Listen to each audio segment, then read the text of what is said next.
저 돈 필요 없어요. 제발 그냥 저를 놓아주세요. 25년 동안 숨겨둔 재벌가 상속자라니 이 정도면 가족이 아니라 하나의 프로젝트였던 거 아니에요, 오빠? 그만해. 저 아이는 내 재산이 아니라 내 아들이야. 내 집에 낯선 사람은 필요 없어. 사장님, 하지만 혼자 계시기엔. 나가. 별장 현관문이 쾅 소리를 내며 닫혔다. 관리인 박노주는 한숨을 쉬며 계단을 내려갔어요. 그가 떠난 후 거실에는 다시 침묵만이 남았습니다. 한세윤은 넓은 거실 한가운데 서서 창밖을 바라보았다. 산 너머로 해가 기울고 있었어요. 저녁 노을이 유난히 붉게 번지는 날이었습니다. 그는 천천히 소파에 앉아 가슴을 움켜쥐었다. 또 시작되는 통증이었어요. 벽시계가 오후 6시를 가리켰습니다. 이 시간이 되면 늘 같은 기억이 밀려왔어요. 25년 전 그날도 이맘때였다.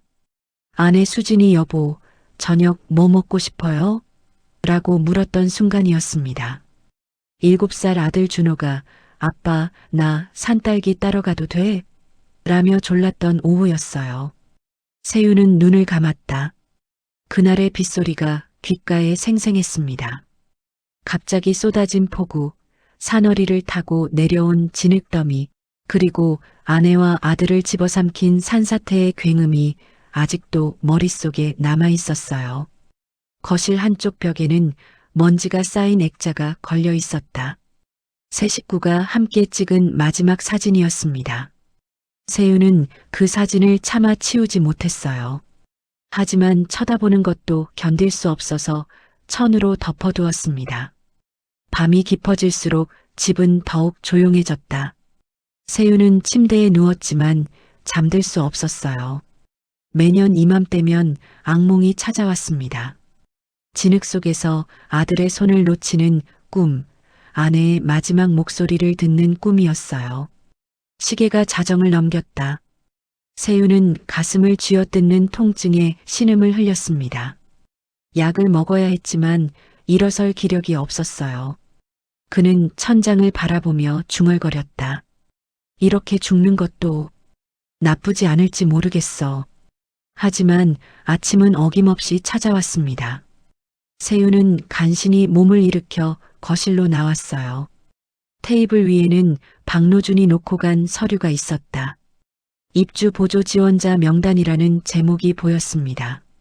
세윤은 서류를 집어들었다가 곧바로 쓰레기통에 던져버렸어요. 낯선 사람이 이 집에 들어오는 건 상상할 수도 없는 일이었습니다. 할머니, 약 드셨어요? 오지아는 부엌에서 따뜻한 물을 데우며 물었다. 정내 할머니는 방 안에서 기침을 하고 있었어요. 요즘 들어 기침이 점점 심해지고 있었습니다. 괜찮다, 지아나. 내가 장사 준비해야지. 지아는 한숨을 삼켰다. 할머니의 목소리가 예전 같지 않았어요. 병원에서는 심장판막 수술이 시급하다고 했습니다. 하지만 수술비는 1,000만 원이 넘었어요.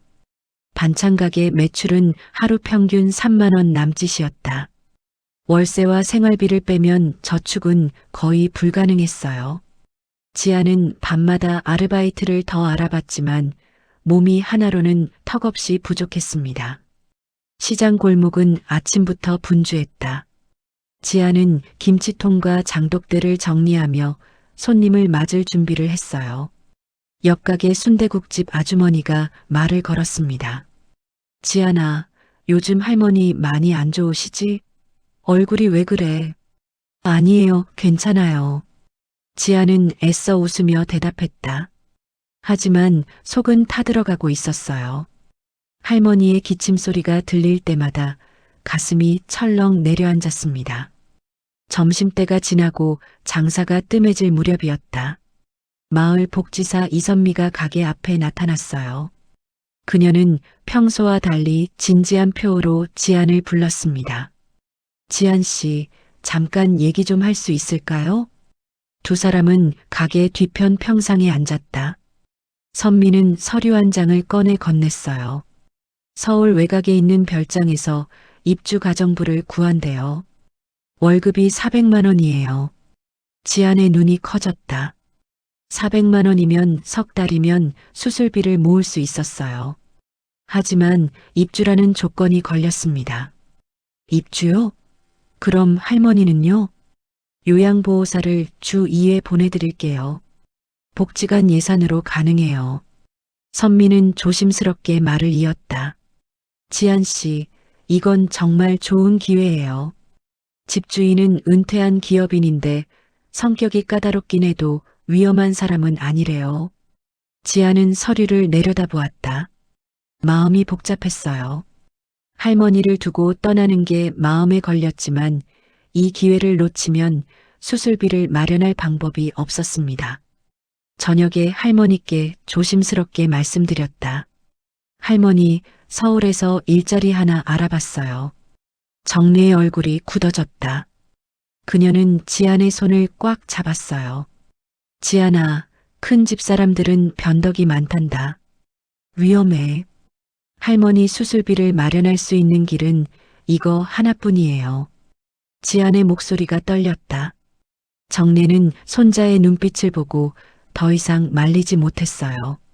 그날 밤 지안은 짐을 쌌습니다. 가방 안에는 옷가지와 함께 목에 걸고 다니는 낡은 목걸이도 조심스럽게 넣었어요. 산딸기 문양이 새겨진 작은 은빛 펜던트였습니다. 별장 앞에 도착한 건 이른 아침이었다. 지안은 버스에서 내려 가파른 오르막길을 걸었어요. 숲속 깊은 곳에 자리한 별장은 생각보다 컸습니다. 현관문 앞에서 박노준이 기다리고 있었다. 그는 지안을 위아래로 훑어보더니 고개를 끄덕였어요. 오지안 씨죠? 저는 관리인 박노준입니다. 사장님께 인사드려야 해요. 거실로 들어서자 냉기가 느껴졌다. 난방이 거의 켜져 있지 않았어요. 넓은 거실 한쪽 소파에 한 남자가 앉아 있었습니다. 한세윤이었다. 그는 지안을 쳐다보지도 않은 채 신문을 읽고 있었어요. 박노준이 조심스럽게 말했습니다. 사장님, 새로 오신 분입니다. 세윤이 천천히 고개를 들었다. 그의 시선이 지안과 마주쳤어요. 순간 세윤의 눈빛이 흔들렸습니다. 하지만 곧 차갑게 식었어요. 방은 2층 끝방이야. 청소는 매일, 식사는 하루 두 끼만 준비하면 돼. 나한테 말 걸지 마. 지안은 작게 고개를 숙였다. 세윤은 다시 신문으로 시선을 내렸어요. 박노준이 지안을 2층으로 안내했습니다. 방은 작지만 깨끗했다. 창문 밖으로 산이 보였어요. 지안은 가방을 내려놓고 깊게 숨을 들이쉬었습니다. 낯선 곳이었지만 할머니를 위해 버텨야 했어요. 첫날부터 일은 만만치 않았다. 별장은 넓었고 먼지가 곳곳에 쌓여 있었어요. 지안은 새벽부터 저녁까지 쉬지 않고 청소했습니다. 세윤은 하루 종일 서재에 틀어박혀 나오지 않았어요. 저녁 식사를 준비하며 지안은 냉장고를 확인했다. 재료가 거의 없었어요. 박노준에게 물으니 그가 한숨을 쉬었습니다. 사장님이 잘 안 드셔요. 그냥 간단하게 준비하세요. 지안은 된장찌개와 김치볶음, 계란말이를 만들었다. 식탁에 차려놓고 세윤을 불렀어요. 하지만 그는 나오지 않았습니다. 며칠이 지나도 상황은 비슷했다. 세윤은 지안을 거의 보지 않으려 했어요. 하지만 가끔 복도에서 마주칠 때면 이상하게 시선을 오래 멈추곤 했습니다. 어느 날 저녁이었다. 지안이 거실 책장을 정리하다가 오래된 그림책을 발견했어요. 표지에는 숲속의 산딸기라는 제목이 적혀 있었습니다. 지안은 무심코 책을 펼쳤다. 그 순간 묘한 기분이 들었다. 익숙한 느낌이었어요. 마치 어렸을 때 본 것 같은 그림들이었습니다. 지안은 중얼거렸다. 이상하다. 이 책 본 적이 있는 것 같은데. 그때 뒤에서 세윤의 목소리가 들렸다. 그 책 내려놔. 지아는 깜짝 놀라 돌아봤다. 세윤이 창백한 얼굴로 서 있었어요. 그의 손이 미세하게 떨리고 있었습니다. 죄송합니다. 지안이 황급히 책을 제자리에 꽂았다. 세윤은 한참 동안 지안을 바라보더니 천천히 다가왔어요. 그의 시선이 지안의 목에 멈췄습니다. 목걸이였다. 지안이 늘 목에 걸고 다니는 산딸기 문양 펜던트였어요. 세윤의 얼굴이 더욱 창백해졌습니다. 그거 어디서 난 거야? 할머니가 주신 거예요. 제가 어렸을 때부터. 세윤은 더 이상 듣지 못했다. 그는 비틀거리며 벽을 짚었어요. 가슴을 움켜쥐고 힘겹게 숨을 쉬었습니다. 사장님, 지안이 다급히 달려들었다. 박노준도 황급히 나타났어요. 세윤은 소파에 쓰러져 거친 숨을 몰아쉬었습니다. 그날 밤 세윤은 응급실에 실려갔다. 의사는 심장 발작이라고 했어요. 지아는 병실 복도에서 밤새 앉아 있었습니다. 가슴 한쪽이 무거웠어요. 다음 날 아침 세윤이 깨어났다. 그는 창밖을 바라보며 중얼거렸어요. 그 목걸이, 준호 거였는데. 박노준은 그 말을 듣고 얼어붙었다. 세윤의 잃어버린 아들 이름이 준호였어요. 그는 조심스럽게 물었습니다. 사장님 혹시 검사를 해봐야겠어. 지안의 유전자 검사를. 세윤의 목소리는 떨리고 있었다. 퇴원 후 세윤은 지안을 더욱 유심히 관찰하기 시작했다. 하지만 노골적으로 쳐다보는 대신 멀리서 조용히 지켜봤어요. 지안이 눈치채지 못하게 조심했습니다. 어느 날 아침이었다. 지안이 식탁에서 신문을 읽고 있었어요. 세윤은 서재 문틈으로 그 모습을 지켜봤습니다. 지아는 어려운 기사를 읽을 때면 왼쪽 엄지를 턱에 대고 생각에 잠겼어요. 세윤의 심장이 쿵 내려앉았다. 준호가 그랬어요. 퍼즐을 맞출 때, 숙제를 할 때도 똑같은 습관이 있었습니다. 며칠 후에는 더 놀라운 일이 있었다. 밤에 갑자기 바람이 세게 불었어요.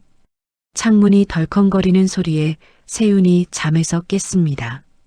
2층에서 인기척이 들렸어요. 세윤이 복도로 나가자 지안의 방문이 살짝 열려 있었다. 안을 들여다보니 지안이 침대에 앉아 창밖을 바라보고 있었어요. 잠을 못 이루는 표정이었습니다. 다음 날 아침 박노준에게 물었다. 지안 씨, 어젯밤에 잠 못 잤나? 네, 바람 소리 때문에 잠을 설쳤다고 하더라고요. 세윤의 손이 떨렸다. 준호도 그랬어요. 어렸을 때부터 바람 소리만 나면 무서워하며 부모 방으로 달려왔습니다. 일주일쯤 지났을 때였다. 저녁 식사 자리에서 지안이 김치찌개를 한 숟가락 떠먹더니 물을 벌컥 마셨어요. 얼굴이 빨개졌습니다. 괜찮아요? 박노준이 물었다.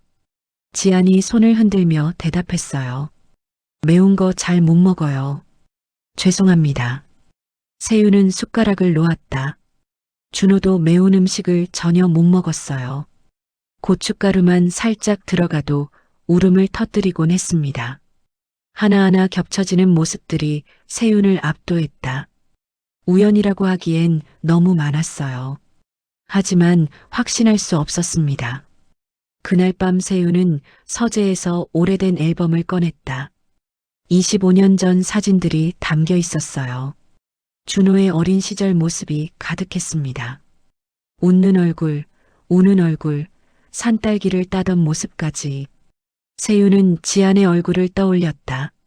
눈썹 모양, 코의 각도, 웃을 때 입꼬리가 올라가는 방식까지 모두 준호를 닮아 있었어요. 검사 결과가 나오려면 일주일이 더 걸려. 박노준이 조심스럽게 말했다. 세윤은 고개를 끄덕였어요. 하지만 기다림은 고통이었습니다. 낮에는 일부러 지안과 거리를 뒀다. 혹시나 기대했다가 실망할까봐 두려웠어요. 하지만 밤만 되면 복도를 서성이며 지안의 방 앞을 지나쳤습니다. 어느 날 밤이었다. 지안이 거실에서 오래된 아동책을 읽고 있었어요. 세윤이 발견했던 바로 그 숲속의 산딸기 그림책이었습니다. 세윤은 계단 그늘에 숨어 지켜봤다. 지안은 책장을 한 장씩 넘기며 중얼거렸어요. 이 장면, 꿈에서 본 것 같아. 지안의 손가락이 한 페이지에 멈췄다. 산딸기를 따는 소년 그림이었어요. 세윤은 숨이 막혔습니다. 그 그림은 준호가 가장 좋아하던 장면이었어요. 다음 날 세윤은 결심했다.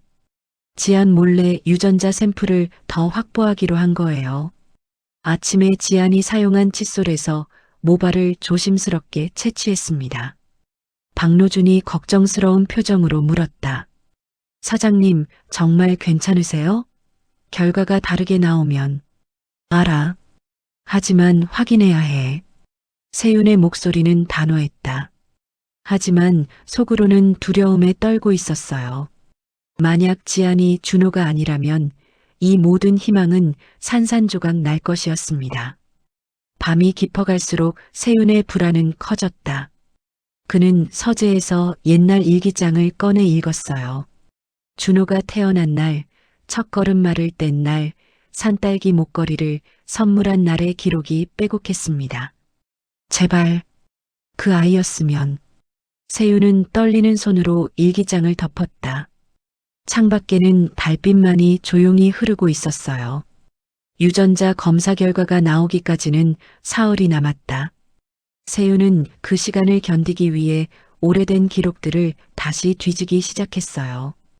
25년 전 산사태 당시의 경찰 보고서, 수색 기록, 실종 신고서까지 모두 꺼냈습니다. 서재 바닥에는 노란 서류들이 흩어져 있었다. 세윤은 밤새 그 자료들을 읽었어요. 한 장 한 장 넘길 때마다 가슴이 찢어지는 것 같았습니다. 수색 종료, 생존 가능성 없음, 최종 보고서의 마지막 문장이었다. 세윤은 그 문장을 수없이 읽었어요. 당시에는 받아들일 수밖에 없었지만 지금은 달랐습니다. 지안이 살아있다면 그날 무슨 일이 있었던 걸까요? 세윤은 당시 현장 사진까지 꺼내봤다. 무너진 산비탈, 진흙으로 뒤덮인 집터, 수색견들이 지나간 흔적이 생생했어요. 사진 한쪽에 작은 신발 한 짝이 보였습니다. 준호의 신발이었어요. 갑자기 가슴이 조여왔다. 숨이 막히는 느낌이었어요. 세윤은 책상을 붙잡고 일어서려 했지만 다리에 힘이 풀렸습니다. 신음이 새어나왔다. 식은땀이 등줄기를 타고 흘렀어요. 세윤은 바닥에 주저앉으며 가슴을 움켜쥐었습니다. 심장이 터질 것 같았어요. 1층에서 물소리가 들렸다. 지안이 설거지를 하고 있었어요. 세윤은 소리를 지르려 했지만 목소리가 나오지 않았습니다. 한참이 지나서야 박노준이 서재 문을 두드렸다. 사장님, 저녁 드셔야죠. 대답이 없자 박노준이 문을 열었어요. 그는 바닥에 쓰러진 세윤을 발견하고 비명을 질렀습니다. 사장님, 지안 씨, 119 불러요. 응급실로 향하는 차 안에서 세윤은 희미하게 의식을 되찾았다. 옆에서 지안이 그의 손을 꽉 잡고 있었어요. 괜찮으세요? 곧 병원 도착해요. 지안의 목소리가 떨리고 있었다. 세윤은 그 목소리를 들으며 다시 정신을 잃었어요. 병원에 도착한 건 밤 10시가 넘어서였다. 의사는 심각한 표정으로 나왔어요. 박노준과 지안에게 설명했습니다. 심장 발작입니다. 입원이 2번째인데 매우 위험한 상태예요. 극심한 스트레스가 원인인 것 같습니다. 지안은 창백한 얼굴로 병실 복도에 앉아 있었다. 자신 때문이라는 생각이 들었어요. 목걸이를 본 이후로 세윤의 상태가 악화됐습니다. 새벽 2시쯤이었다. 복도 끝에서 익숙한 목소리가 들렸어요. 지안이, 정래 할머니였다. 박노준이 연락을 드렸던 거예요. 할머니는 숨을 헐떡이며 달려왔습니다. 할머니, 왜 이 밤에? 내가 걱정돼서 왔지. 괜찮아? 정래는 지안을 꼭 안아줬다. 그러다 병실 문을 통해 침대에 누운 세윤을 봤어요. 순간 할머니의 얼굴이 새하얗게 질렸습니다. 할머니? 지안이 이상함을 느끼고 물었다. 정래는 손으로 입을 막고 뒷걸음질 쳤어요. 눈에 공포가 가득했습니다. 저 사람이. 할머니 아세요? 우리 사장님을요? 정래는 대답하지 못했다. 그녀는 벽에 등을 기대고 천천히 주저앉았어요. 온몸이 떨리고 있었습니다. 박노준이 물을 가져다 줬다. 한참 후에야 정래가 가까스로 입을 열었어요. 지안아, 나 너한테 할 말이 있어. 무슨 말씀이세요? 정래는 지안의 손을 꽉 잡았다. 눈물이 뺨을 타고 흘러내렸어요. 너는 내가 낳은 아이가 아니야. 지안의 얼굴에서 핏기가 싹 가셨다. 정래는 떨리는 목소리로 계속 이어갔어요. 25년 전 산사태가 있었어. 온 마을이 난리였지. 나도 구조봉사를 나갔었단다. 정래는 눈을 감았다. 그날의 기억이 생생했어요. 산비탈 진흙 속에서 울음소리가 들렸어. 작은 아이가 진흙투성이로 울고 있었지. 내가 너를 꺼냈을 때 넌 아무것도 기억하지 못했어. 지아는 말을 잃었다. 정래의 고백이 믿기지 않았어요. 경찰에 신고하려고 했어. 하지만 그때 내 막내 아들이 사고로 죽었단다. 같은 달이었어. 정래의 목소리가 흐느껴졌다. 하늘이 내게 다시 아이를 보내준 거라고 생각했어. 그래서 너를 데려왔단다. 미안해, 지안아. 지안은 아무 말도 할 수 없었다. 세상이 무너지는 기분이었어요. 자신이 누군지 알았던 모든 것이 거짓이었습니다. 그때 병실 문이 열렸다. 세윤이 깨어난 거예요. 간호사가 급히 안으로 들어갔습니다. 박노준도 따라 들어갔어요. 세윤은 천장을 바라보며 중얼거렸다. 검사, 결과. 박노준이 주머니에서 봉투를 꺼냈다. 오늘 오후에 도착한 유전자 검사 결과였어요. 세윤에게 전달하려던 참에 응급 상황이 벌어졌던 겁니다. 사장님, 결과가 나왔습니다. 세윤은 떨리는 손으로 봉투를 받았다. 하지만 뜯을 용기가 나지 않았어요.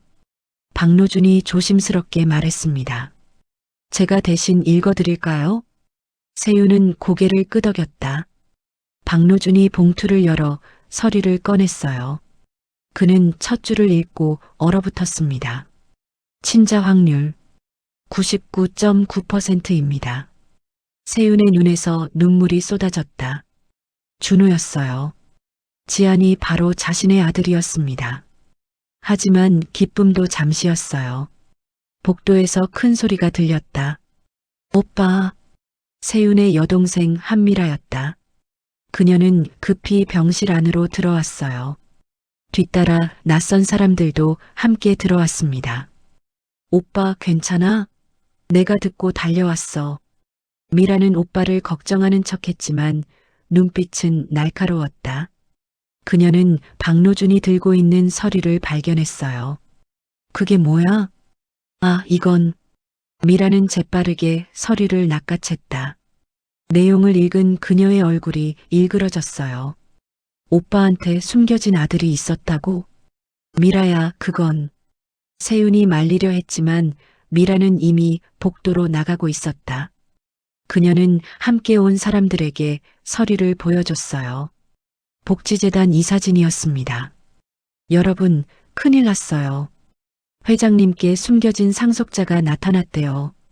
미라의 목소리가 복도에 울려 퍼졌다. 지안과 정래는 멀리서 그 광경을 지켜봤어요. 지안의 얼굴은 창백했습니다. 세윤은 침대에서 일어나려 했지만 몸이 말을 듣지 않았다. 그는 무력하게 중얼거렸어요. 안 돼. 지안이를 하지만 이미 늦었다. 미라는 언론사에 연락을 하고 있었어요. 내일 아침이면 모든 게 세상에 알려질 것이었습니다. 새벽이 밝아오기 전 병원은 이미 소란스러워졌다. 복지재단 이사들이 속속 병원에 도착했어요. 복도에는 긴급회의를 하는 사람들로 가득 찼습니다. 지아는 병원 뒤편 벤치에 앉아 있었다. 정리 할머니가 옆에서 그의 손을 꽉 잡고 있었어요. 두 사람 모두 한마디도 하지 못했습니다. 지아나. 한참 만에 정례가 입을 열었다. 목소리가 갈라져 있었어요. 내가 너무 잘못했구나. 너를 신고했어야 했는데. 지아는 고개를 저었다. 할머니를 원망할 수 없었어요. 오히려 25년간 자신을 키워준 사랑이 거짓이 아니었다는 걸 알았습니다. 할머니가 아니었으면 전 어떻게 됐을지 몰라요. 정례의 눈에서 눈물이 멈추지 않았다. 그녀는 떨리는 손으로 지안의 머리를 쓰다듬었어요. 그날 일을 이야기해 줄게. 너도 알아야 할 권리가 있으니까. 정례는 깊은 숨을 들이쉬고 이야기를 시작했다. 1999년 7월 23일이었어. 장마가 한 달째 계속되던 때였지. 산 위쪽 별장촌에서 큰 산사태가 났다는 소식이 들렸어. 그날 정례는 막내 아들 장례를 치른 지 일주일째였다.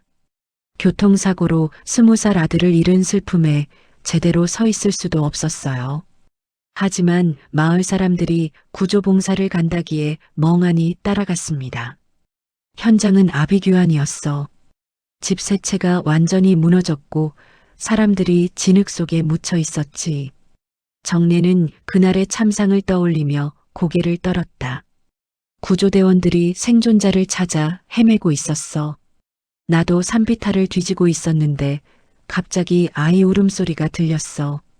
그 울음소리는 가느다랗지만 또렷했다. 정례는 소리가 나는 쪽으로 달려갔어요. 무너진 나무 아래 작은 아이가 진흙투성이로 웅크리고 있었습니다. 너였어, 지아나. 온몸이 진흙으로 범벅이었지만 다친 데는 없었어. 아마 나무가 막아준 것 같았어. 정례가 아이를 꺼내 안았을 때 아이는 울음을 멈췄다. 하지만 눈빛은 초점을 잃은 채 멍했어요. 이름이 뭐니? 엄마 아빠는 어디 있어? 아무런 대답이 없었다. 아이는 그저 정례를 빤히 쳐다볼 뿐이었어요. 충격으로 기억을 잃은 것 같았습니다. 구조대원에게 데려가려고 했어.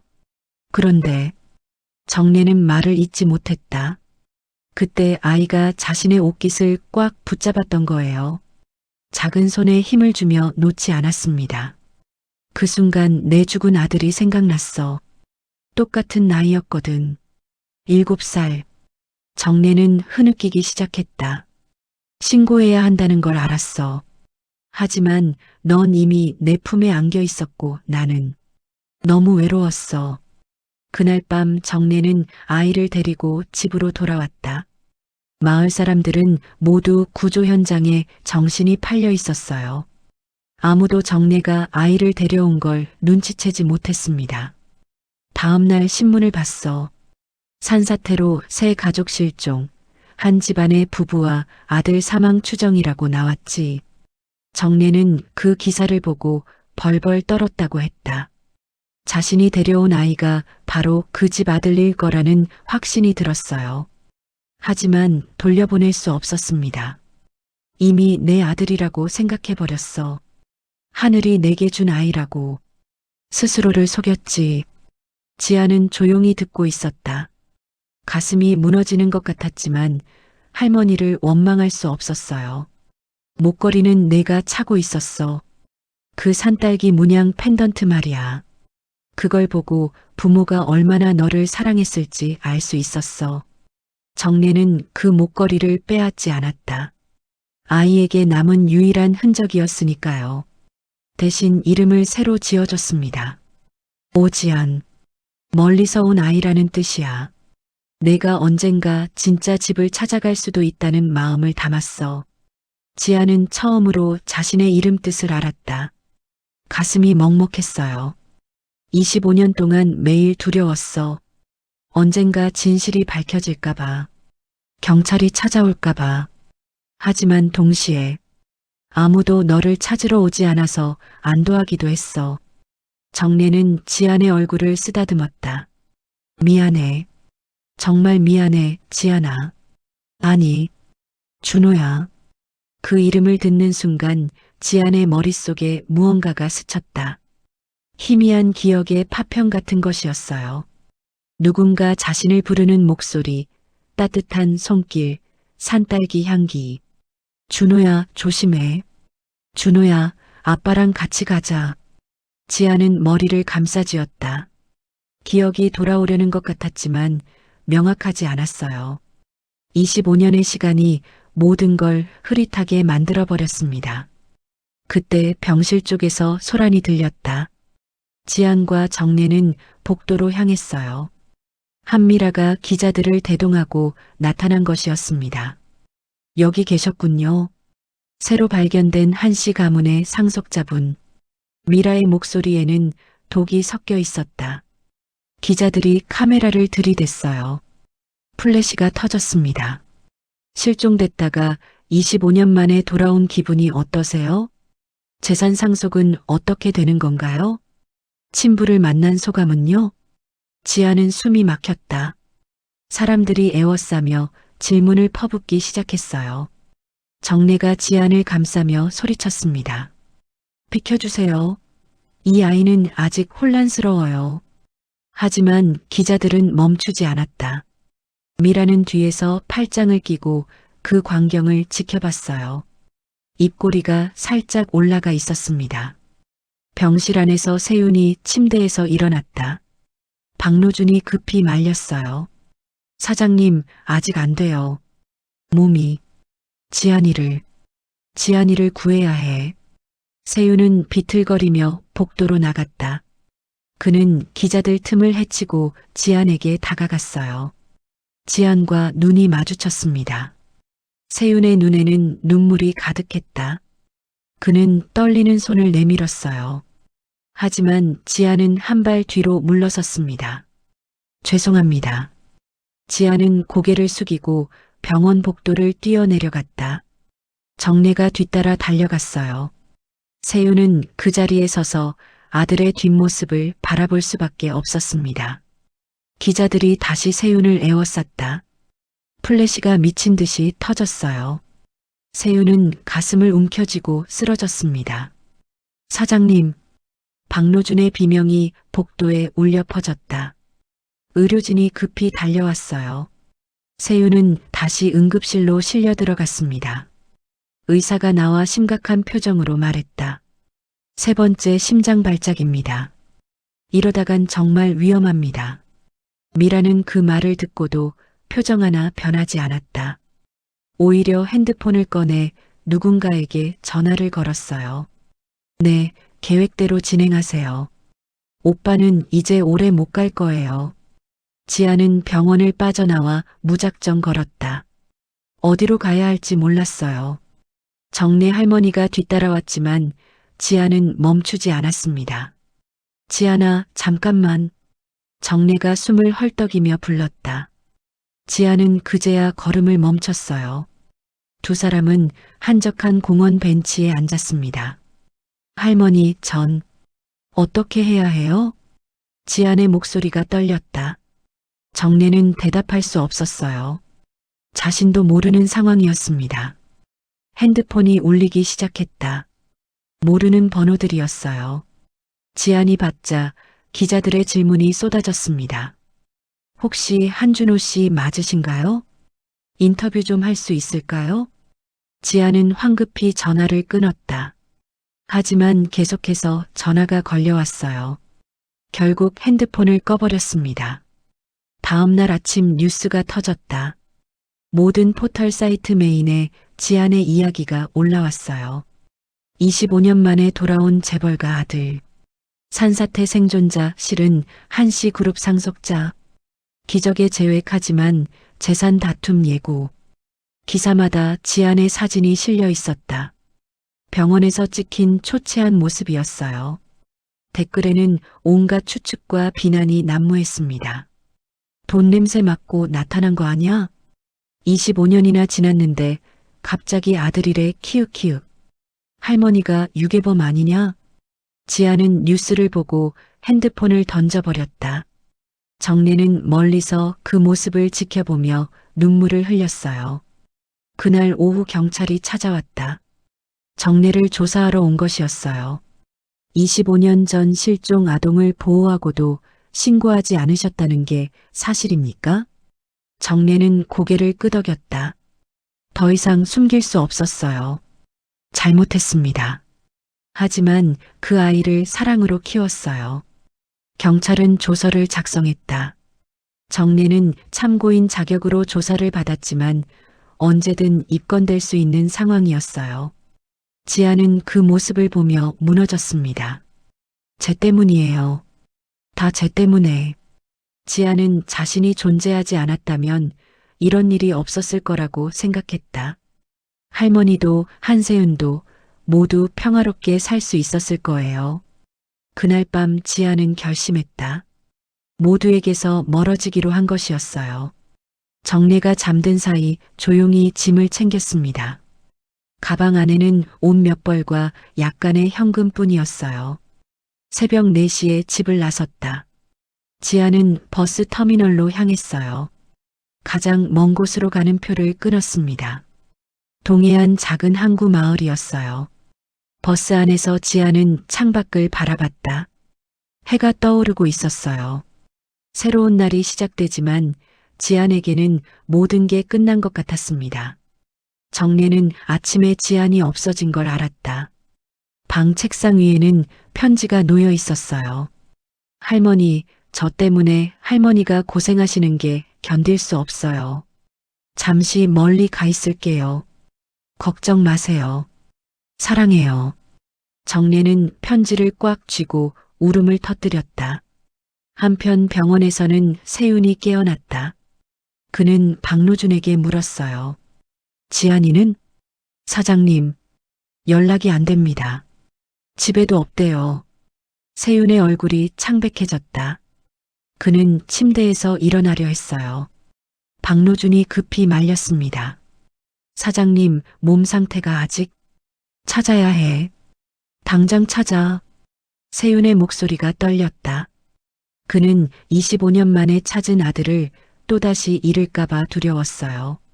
사립탐정을 고용하겠습니다. 그리고 경찰에도 협조를 요청할게요. 빨리, 빨리 해. 세윤은 가슴을 움켜쥐었다. 의사가 달려왔어요. 또다시 위험한 상황이었습니다. 한 번 더 발작이 오면 목숨을 장담할 수 없습니다. 의사의 경고였다. 세윤은 눈을 감았어요. 눈물이 뺨을 타고 흘러내렸습니다. 또 아이를 잃을 순 없어. 이번엔 내가 찾아야 해. 지아는 항구 마을에 도착했다. 바닷바람이 차갑게 불어왔어요.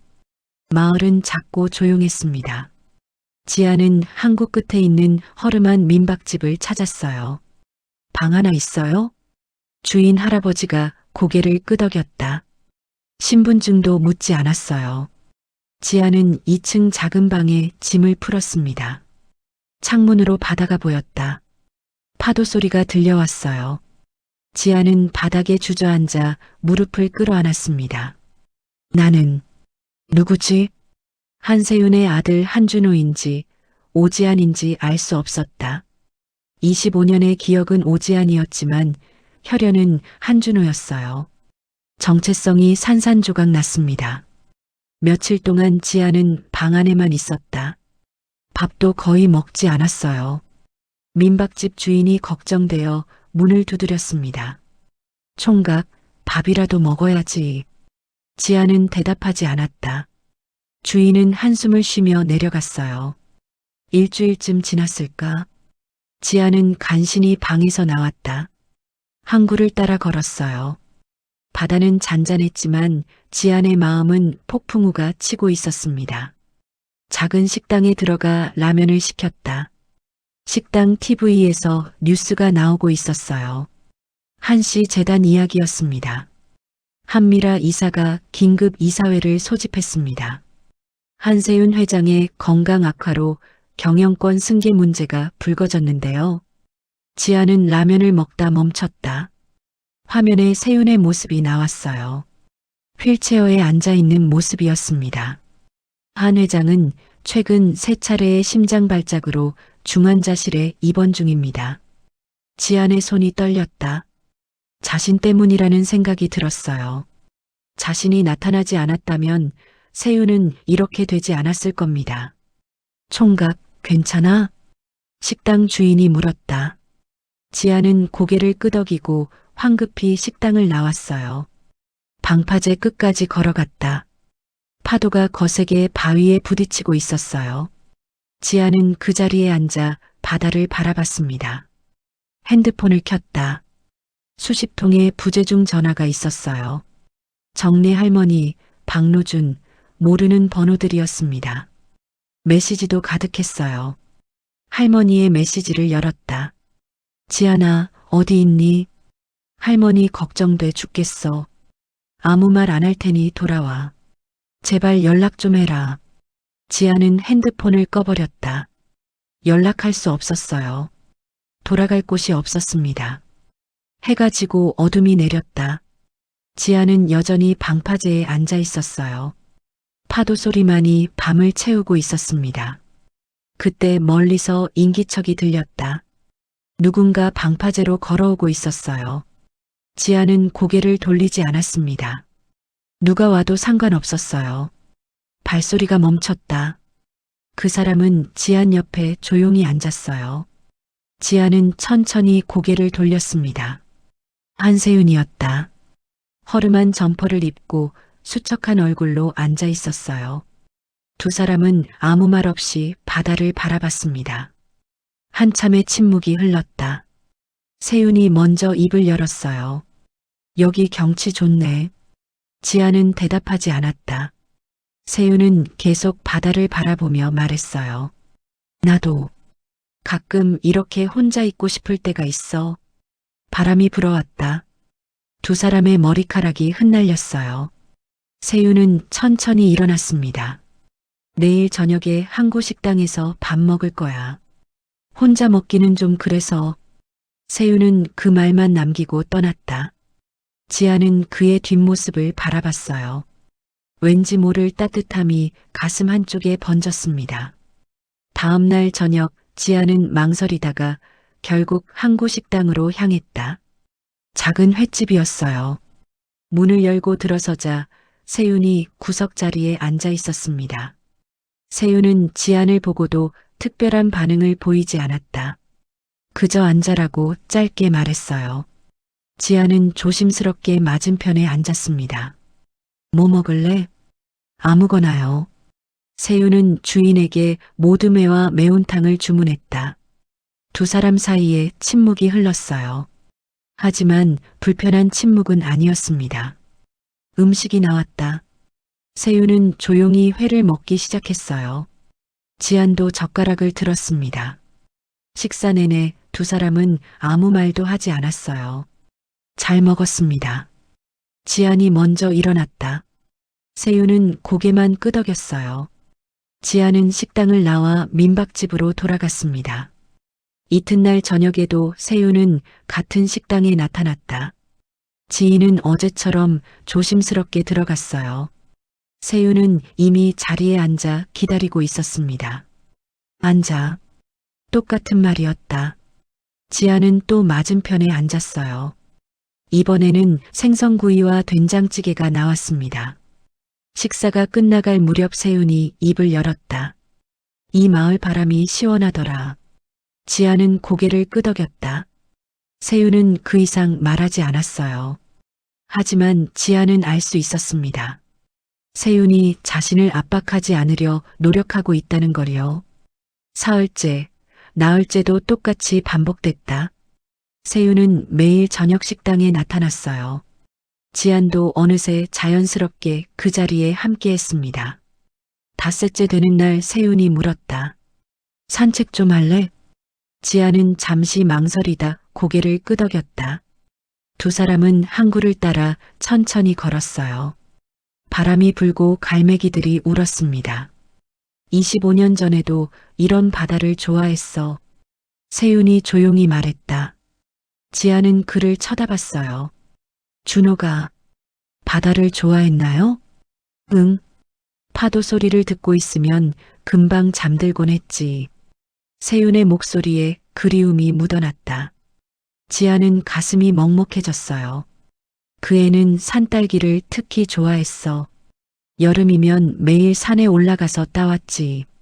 세윤은 먼 곳을 바라보며 계속 말했다. 목걸이를 만들어준 날이 기억나. 산딸기 문양을 새긴 펜던트였어. 준호가 너무 좋아해서 자다가도 만지작거렸어. 지아는 자신의 목에 걸린 목걸이를 만졌다. 그게 바로 그 목걸이였어요. 그날 산사태가 났을 때도 그 목걸이를 하고 있었어. 내가 준호 손을 놓쳤을 때 목걸이만 손에 잡혔지. 세윤의 목소리가 떨렸다. 25년 동안 그 목걸이를 다시 볼 수 없을 거라고 생각했어. 그런데 내 목에서 봤을 때 세상이 멈춘 것 같았어. 지아는 아무 말도 할 수 없었다. 세윤은 계속 걸으며 말을 이었어요. 널 찾았다는 게 기쁘면서도 두려워. 25년 동안 내가 얼마나 힘들었을지. 그걸 생각하면 견딜 수가 없어. 아니에요. 지안이 처음으로 입을 열었다. 할머니가 저를 정말 사랑으로 키워주셨어요. 힘든 적 없었어요. 세윤은 지안을 바라봤다. 그의 눈에 눈물이 고였어요. 고마워. 그 말 들으니 조금 마음이 놓여. 두 사람은 방파제 끝까지 걸어갔다. 그곳에서 나란히 앉았어요. 파도가 바위에 부딪히며 하얀 물보라를 일으켰습니다. 나는 내게 아버지 노릇을 제대로 못했어. 25년을 놓쳤지. 세윤이 말했다. 그래서 지금 내게 뭔가를 강요하고 싶지 않아. 내가 원하는 대로 살면 돼. 지아는 세윤의 옆모습을 바라봤다. 수척한 얼굴에 주름이 깊게 패여 있었어요. 자신 때문에 고통받는 사람이었습니다. 왜 저를 찾으러 오셨어요? 지안이 물었다. 세윤은 바다를 바라보며 대답했어요. 아들을 잃은 아픔을 아니까. 다시는 그런 아픔을 느끼고 싶지 않았어. 제가 진짜 준호가 맞을까요? 세윤은 지안을 똑바로 바라봤다. 유전자 검사가 그렇다고 했어. 하지만 그것보다 더 확실한 건 세윤은 지안의 습관들을 하나씩 짚어갔다. 생각할 때 왼쪽 엄지를 턱에 대는 것, 바람 소리에 잠 못 이루는 것, 매운 음식 못 먹는 것. 모두 준호와 똑같아. 지아는 깜짝 놀랐다.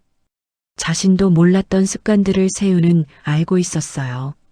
혈연보다 더 강한 건 기억이야. 내 몸이 기억하고 있어. 내가 준호였다는 걸. 지안의 눈에서 눈물이 흘렀다. 세윤은 조심스럽게 지안의 어깨에 손을 올렸어요. 울어도 돼. 너한텐 울 권리가 있어. 지안은 더 이상 참지 못하고 울음을 터뜨렸다. 25년 동안 억눌렀던 모든 감정이 쏟아져 나왔어요. 세윤은 조용히 그의 등을 토닥였습니다. 한참을 울고 나서 지안이 말했다. 전 아직 준비가 안 됐어요. 서울로 돌아갈 준비가요. 괜찮아. 천천히 해. 세윤은 일어서며 말했다. 나는 며칠 더 여기 있을 거야. 내가 준비되면 그때 같이 가자. 지안은 고개를 끄덕였다. 세윤은 지안의 머리를 한번 쓰다듬고 민박집으로 향했어요. 그날 밤 지안은 민박방에서 정래 할머니의 편지를 꺼내 읽었다. 병원에 가기 전 할머니가 몰래 가방에 넣어둔 편지였어요. 지안아, 아니 준호야. 할머니가 너무 큰 잘못을 저질렀구나. 내 진짜 가족을 25년 동안 숨긴 거잖니. 용서받을 수 없다는 거 알아. 편지를 읽는 지안의 눈에서 눈물이 떨어졌다.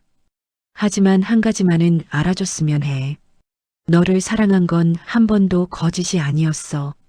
내가 처음 내 품에 안겼을 때부터 지금까지 할머니는 진심으로 너를 사랑했단다. 지아는 편지를 가슴에 안았다. 너의 첫 이름은 내가 만든 것이지만 너를 키운 시간은 모두 진실이었어.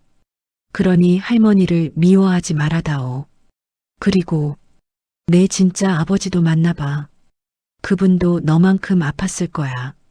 편지의 마지막 문장을 읽고 지아는 울음을 터뜨렸다. 할머니도 아버지도 모두 자신을 사랑하는 사람들이었어요. 다음 날부터 지아는 조금씩 마음을 열기 시작했다. 세윤과의 저녁 식사 자리에서 조금씩 이야기를 나눴어요. 어렸을 때 뭐하고 놀았어요? 세윤이 물었다. 지아는 잠시 생각하더니 대답했어요. 할머니 가게 뒤에 작은 텃밭이 있었어요. 거기서 토마토 키우는 게 좋았어요. 준호도 식물 키우는 걸 좋아했어. 집에 작은 화분을 여러 개 두고 키웠지. 두 사람은 조금씩 서로에 대해 알아갔다.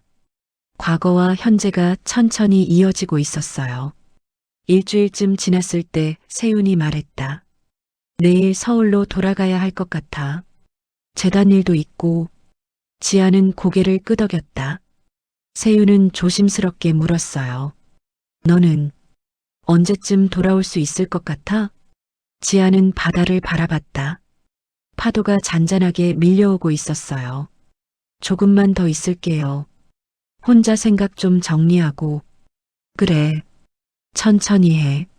세윤은 일어서며 주머니에서 카드 하나를 꺼냈다. 이거 가지고 있어. 필요한 거 있으면 쓰고. 지아는 고개를 저었다. 괜찮아요. 부담 갖지 마.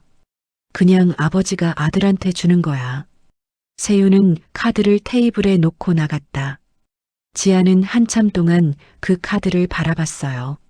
세윤이 떠나고 며칠이 지났다. 지아는 여전히 항구 마을에 머물고 있었어요. 하지만 이제는 방 안에만 있지 않았습니다. 매일 바닷가를 걸으며 생각을 정리했어요. 어느 날 저녁 지아는 핸드폰을 켰다. 정내 할머니께 연락해야겠다는 생각이 들었어요. 전화를 걸자 2번 만에 할머니가 받았습니다. 지아나. 할머니의 목소리가 떨리고 있었다. 할머니, 저예요. 죄송해요. 무슨 소리야? 할머니가 미안하지. 정래의 목소리에서 울먹임이 들렸다. 지아나, 넌 괜찮니? 어디서 지내고 있어? 바닷가 마을이에요. 조용한 곳이에요. 그래, 그래. 천천히 생각하렴. 할머니는 괜찮으니까. 두 사람은 한참 동안 통화했다. 지아는 세윤을 만난 이야기도 조심스럽게 꺼냈어요.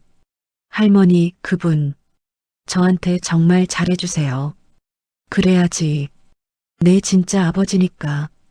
정래의 목소리에 슬픔이 묻어났다. 하지만 동시에 안도감도 느껴졌어요. 할머니는 경찰 조사 어떻게 됐어요? 아직 진행 중이야. 하지만 한 회장님 측에서 선처를 부탁했대. 걱정 마. 지아는 가슴이 뭉클했다. 세윤이 자신의 엄마를 구하려 하고 있었어요. 통화를 끝내고 지아는 바닷가로 나갔다. 석양이 지고 있었어요. 하늘이 붉게 물들고 있었습니다. 그때 멀리서 익숙한 실루엣이 보였다.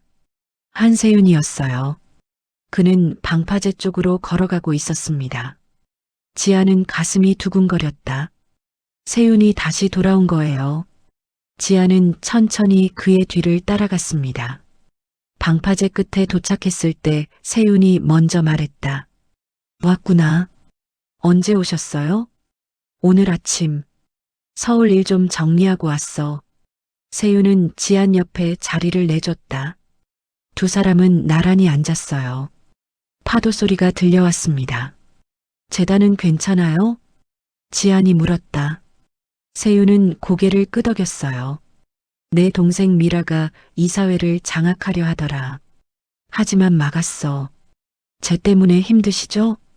세윤은 지안을 바라봤다. 너 때문이 아니야. 원래 미라는 그런 사람이었어. 한참의 침묵이 흘렀다. 노을이 점점 짙어지고 있었어요. 세윤이 먼저 입을 열었습니다. 지안아, 아니, 뭐라고 부르는 게 좋을까? 지안이요. 25년 동안 그 이름으로 살았으니까요. 세윤은 고개를 끄덕였다. 그래, 지안아. 내가 할 말이 있어. 세윤은 깊은 숨을 들이쉬었다. 널 잃어버렸던 것보다 내가 얼마나 외롭게 살았을지 그게 더 미안하다. 지아는 세윤을 바라봤다. 세윤의 눈에 눈물이 맺혀 있었어요. 25년 동안 나는 죽은 사람처럼 살았어. 재단 일도 손에 안 잡히고 사람들도 만나기 싫었지. 산속에 틀어박혀서 하루하루를 견뎌냈어.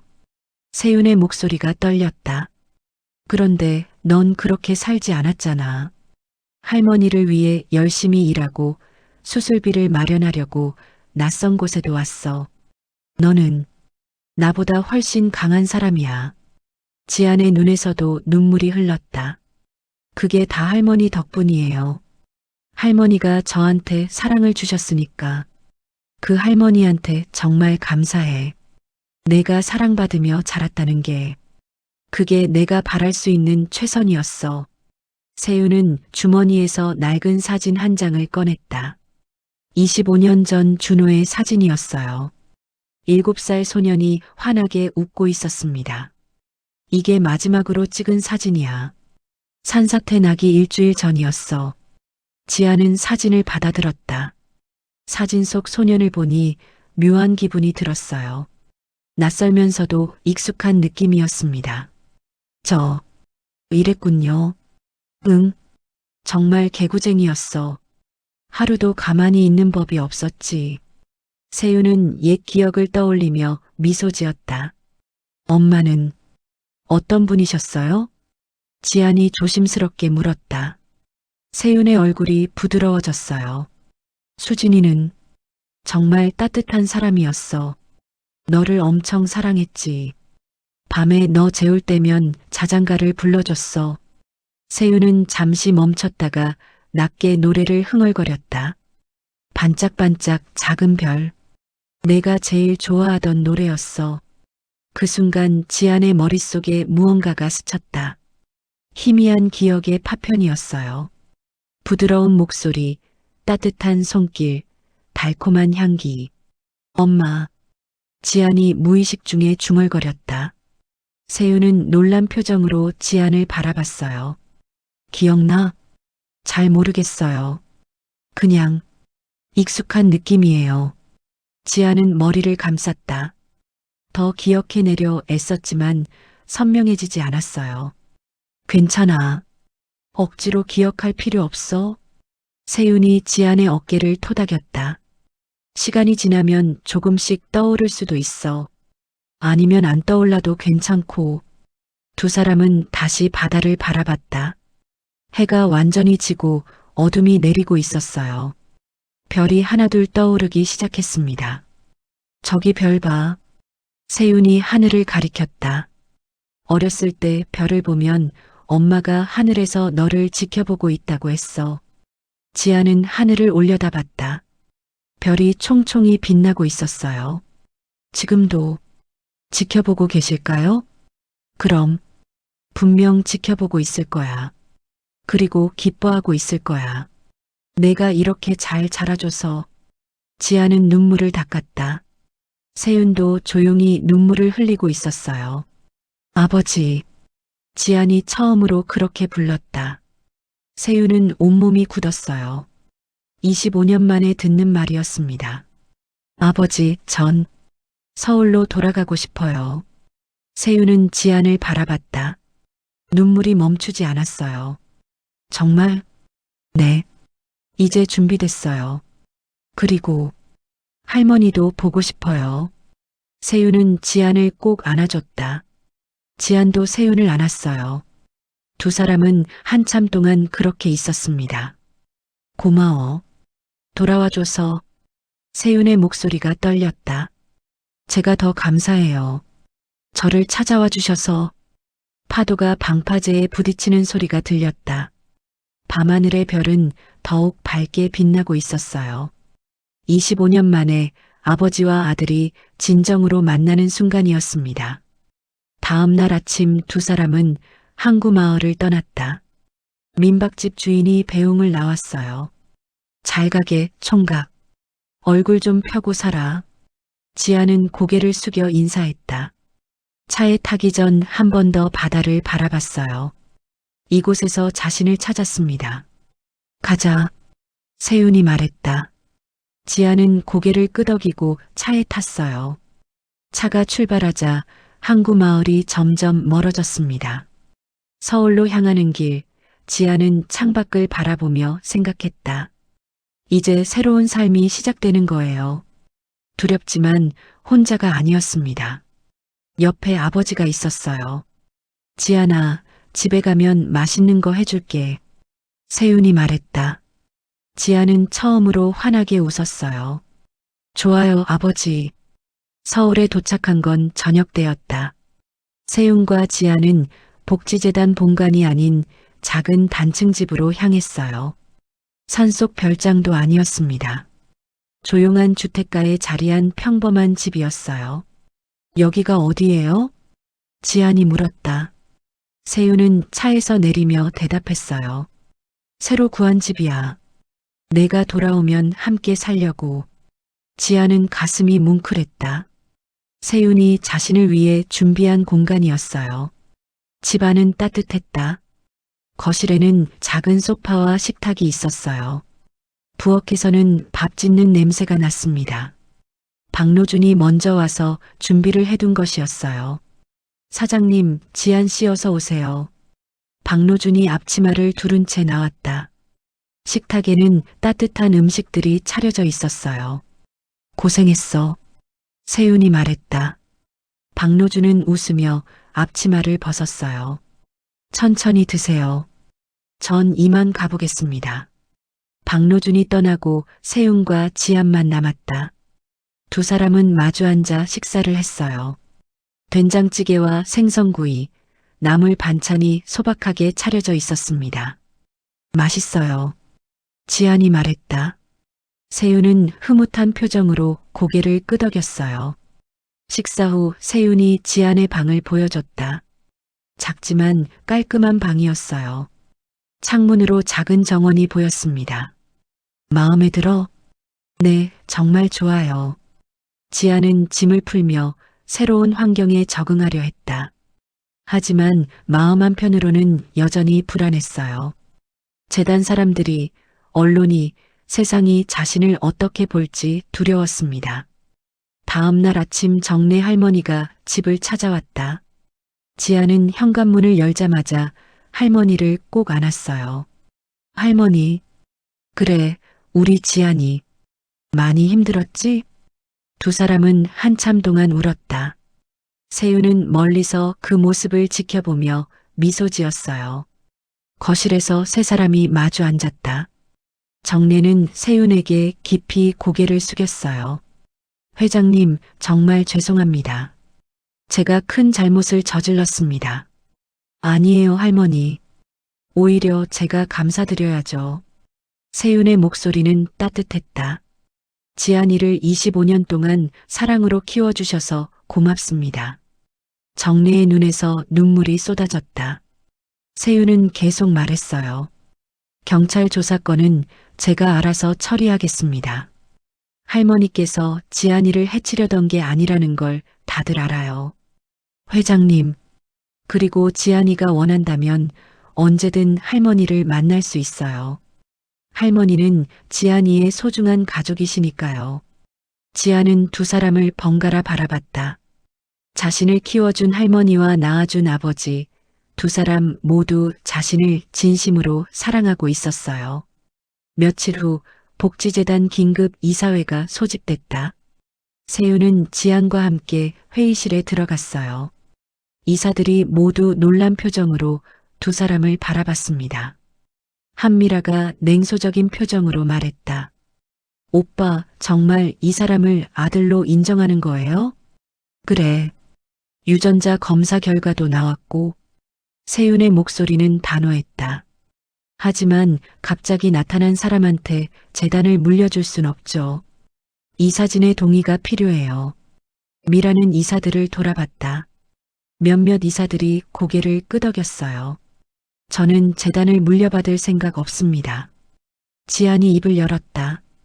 회의실이 조용해졌어요. 뭐라고요? 미라가 되물었다. 지안은 침착하게 말을 이었어요. 저는 25년 동안 오지안으로 살았습니다. 갑자기 한준호가 되어 재벌 경영자가 될 자격도 준비도 안 돼 있어요. 세윤은 지안을 바라봤다. 지안은 아버지를 향해 고개를 돌렸어요. 아버지, 제가 하고 싶은 일이 있습니다. 말해봐. 실종 가족을 찾는 재단을 만들고 싶어요. 회의실이 술렁거렸다. 지안은 계속 말했어요. 저처럼 가족을 잃어버린 사람들이 많아요. 어떤 이는 가족을 찾고 싶어도 방법을 몰라서 돈이 없어서 포기합니다. 지안의 목소리에 힘이 실렸다. 저는 그런 사람들을 돕고 싶어요. 전문 조사팀을 꾸리고 유전자 데이터베이스를 구축하고 무료로 가족 찾기를 도와주는 거예요.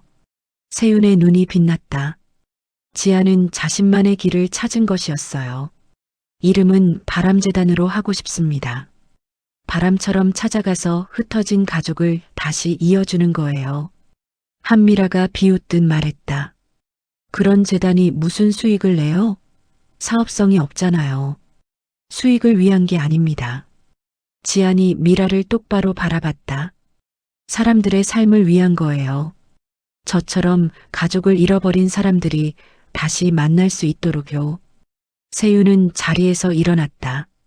좋은 생각이야, 지안아. 그는 이사들을 돌아봤어요. 복지재단 예산에서 바람재단 설립 자금을 지원하겠습니다. 이해 있으신 분? 몇몇 이사들이 손을 들었지만 과반이 넘지 못했다. 세윤의 결정이 통과된 것이었어요. 회의는 여기서 마치겠습니다. 세윤과 지안은 회의실을 나왔다. 복도에서 세윤이 지안의 어깨를 두드렸어요. 잘했어. 내 길을 찾았구나. 아버지 덕분이에요. 두 사람은 엘리베이터를 타고 1층으로 내려갔다. 로비에서 기자들이 기다리고 있었어요. 플래시가 터지기 시작했습니다. 한 회장님, 아드님 인정하신 건가요? 재산 상속은 어떻게 되나요? 세윤은 마이크 앞에 섰다. 지안은 그 옆에 서 있었어요. 오늘 제 아들 한준호, 현재 이름 오지안을 공식적으로 소개합니다. 기자들이 일제히 카메라를 들이댔다. 지안은 25년 전 산사태로 실종됐다가 기적적으로 살아남았습니다. 그동안 훌륭하게 키워주신 정래 할머니께 감사드립니다. 세윤의 목소리는 떨렸지만 단호했다. 지안은 복지재단을 승계하지 않을 것입니다. 대신 새로운 바람재단을 설립해 실종 가족 찾기 사업을 시작할 예정입니다. 기자들이 놀란 표정으로 수군거렸다. 한 기자가 지안에게 마이크를 내밀었어요. 직접 한 말씀 해주시겠어요? 지안은 잠시 망설이다 입을 열었다. 저는 25년 동안 제 정체성을 몰랐습니다. 하지만 저를 사랑해준 사람들 덕분에 여기까지 올 수 있었어요. 지안의 목소리는 떨렸지만 진심이 담겨 있었다. 이제는 제가 다른 사람들을 도울 차례라고 생각합니다. 가족을 잃어버린 아픔을 아는 사람으로서요. 박수 소리가 터져 나왔다. 일부 기자들의 눈에 눈물이 맺혀 있었어요. 기자회견이 끝나고 두 사람은 차에 탔다. 세윤이 지안을 바라보며 말했어요. 자랑스럽다, 지안아. 아버지도요. 저를 믿어주셔서 감사해요. 차가 출발했다. 지안은 창밖을 바라봤어요. 서울거리가 지나가고 있었습니다. 낯설었던 이 도시가 이제는 조금씩 익숙해지고 있었어요. 집에 도착하자 정래 할머니가 저녁을 준비하고 있었다. 따뜻한 음식 냄새가 집안을 채웠어요. 잘 다녀왔니? 네, 할머니. 세 사람은 식탁에 둘러앉았다. 된장찌개, 김치찌개, 계란말이, 나물 반찬이 소박하게 차려져 있었어요. 지안에게는 이게 가장 맛있는 식사였습니다. 할머니 김치찌개는 정말 최고예요. 그래, 많이 먹어라. 정래는 흐뭇하게 웃었다. 세윤도 조용히 미소 지으며 식사를 했어요. 식사 후 세 사람은 거실에서 차를 마셨다. 정래가 조심스럽게 물었어요. 지안아, 이제 이름을 바꿀 거니? 지안은 잠시 생각하다 대답했다. 아니요, 지안으로 살고 싶어요. 세윤이 놀란 표정으로 물었다. 준호로 돌아가지 않을 거야? 25년 동안 저는 오지안이었어요. 그 시간을 부정하고 싶지 않아요. 지안은 할머니를 바라봤다. 할머니가 지어준 이름이기도 하고요. 정래의 눈에서 눈물이 흘렀다. 지안은 할머니의 손을 잡았어요. 대신 성은 바꿀게요. 한지안으로요. 세윤은 고개를 끄덕였다. 좋아. 한지안. 좋은 이름이야. 세 사람은 오랜 시간 이야기를 나눴다. 과거의 아픔도, 현재의 행복도, 미래의 희망도 모두 나눴어요. 밤이 깊어지자 정래가 일어났습니다. 이제 가봐야겠구나. 할머니, 여기서 주무시고 가세요. 지안이 말했다. 세윤도 고개를 끄덕였어요. 그러세요, 할머니. 방 하나 더 있어요. 정래는 망설이다 고개를 끄덕였다. 세 사람은 각자 방으로 들어갔어요. 지안은 침대에 누워 천장을 바라봤다. 25년 만에 진짜 집을 찾았어요. 아버지도 할머니도 모두 한 집에 있었습니다. 핸드폰이 울렸다. 박노준에게서 온 메시지였어요. 지안 씨, 바람재단 설립 준비 시작했습니다. 다음 주에 첫 회의 있어요. 지안은 미소 지으며 답장을 보냈다. 감사합니다. 열심히 하겠습니다. 창밖으로 달빛이 들어왔다. 지안은 목걸이를 만지작거렸어요. 산딸기 문양 펜던트가 달빛에 반짝였습니다. 엄마, 제가 길을 찾았어요. 지안은 조용히 중얼거리며 눈을 감았다. 편안한 잠이 찾아왔어요. 6개월이 흘렀다. 바람재단 사무실은 북적거렸다. 직원들이 분주하게 움직이고 있었어요. 한쪽 벽에는 찾은 가족 17건이라는 현수막이 걸려 있었습니다. 지아는 책상에 앉아 서류를 검토하고 있었다. 새로운 실종 사건 의뢰서였어요. 10년 전 헤어진 남매를 찾아달라는 내용이었습니다. 지안 씨, 김 씨 남매 건 해결됐어요. 조사팀장이 화난 얼굴로 들어왔다. 지아는 자리에서 벌떡 일어났어요. 정말요? 네. 유전자 데이터베이스에서 매칭됐어요. 내일 상봉 예정입니다. 지안의 얼굴에 미소가 번졌다. 바람재단이 설립된 지 6개월 만에 17번째 가족을 찾아준 것이었어요. 다음 날 재단 상담실에서 상봉이 이뤄졌다. 10년 만에 만난 남매는 눈물을 흘리며 서로를 껴안았어요. 지아는 그 모습을 지켜보며 조용히 눈물을 닦았습니다. 고맙습니다. 정말 고맙습니다. 남매의 누나가 지안에게 인사했다. 지안은 고개를 저었어요. 제가 해야 할 일을 했을 뿐이에요. 저녁 무렵 지안은 집으로 돌아왔다. 작은 단층 집은 여전히 따뜻했어요. 부엌에서 세윤이 저녁을 준비하고 있었습니다. 다녀왔어, 아버지. 그래. 오늘도 상봉 있었다며? 네, 정말 감동적이었어요. 지아는 거실 소파에 앉았다. 테이블 위에는 정래 할머니 사진이 놓여 있었어요. 한 달 전 할머니는 편안히 눈을 감으셨습니다. 심장병이 악화됐지만 마지막까지 지안을 걱정하셨어요. 할머니, 오늘도 한 가족을 이어줬어요. 지안은 사진을 향해 조용히 말했다. 할머니는 사진 속에서 환하게 웃고 있었어요. 세윤이 저녁을 차려놓고 나왔다. 된장찌개와 생선구이, 나물 반찬이었어요.